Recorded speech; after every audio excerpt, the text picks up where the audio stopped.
কারো মুখ ছিঁড়ে গেছে, কারো দুই হাত অদৃশ্য হয়ে গেছে। জীবন যেন তাদের কাছে একটা অভিশাপ হয়ে নেমে এসেছে।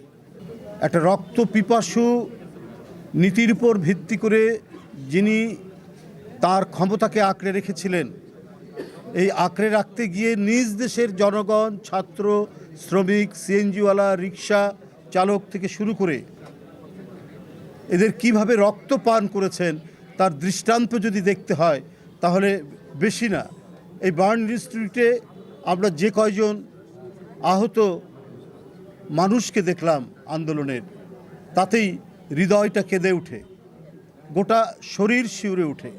আজকে যারা সেই পলাতক প্রধানমন্ত্রীকে আশ্রয় দিয়েছেন এবং সেইখান থেকে নানা ধরনের উস্কানিমূলক কথা, অপপ্রচার, অপতথ্য বিতরণ করছেন, তাদের উদ্দেশ্যে বলতে চাই, একবার বাংলাদেশে এসে এই 4 মাস অতিক্রান্ত হওয়া আন্দোলনের পরেও সেই আন্দোলনে অংশগ্রহণকারী এদেশের ছাত্র জনতার কি করুণ, ভয়াবহ এবং নৃশংস তাদের উপর পাশবিকতা চালানো হয়েছে তার দৃষ্টান্ত আপনারা দেখতে পাবেন।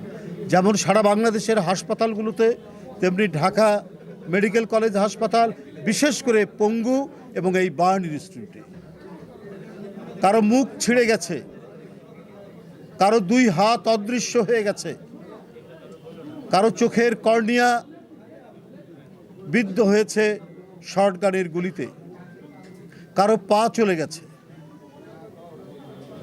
জীবন যেন তাদের কাছে একটা অভিশাপ হয়ে নেমে এসেছে। আমাদের মানবিক চিকিৎসকবৃন্দ দিন রাত পরিশ্রম করে তাদেরকে পৃথিবীতে মানুষের বসবাসের উপযোগী করার প্রাণান্তকর প্রচেষ্টা তারা চালাচ্ছেন। আজকে মিডিয়ার ভাইরা যারা আমাদের সাথে সাথে ভিতরে ঢুকেছেন, তারা দেখেছেন কি ডিস্টর্টেড ডিফর্মিটি চেহারার মধ্যে, শরীরের মধ্যে শেখ হাসিনা এঁকে দিয়েছেন। এই পাপের পরিণতি কি হতে পারে, এই পাপের কি বিচার হতে পারে, সেটা যারা প্রত্যক্ষ করেছেন তারা বুঝতে পারবেন।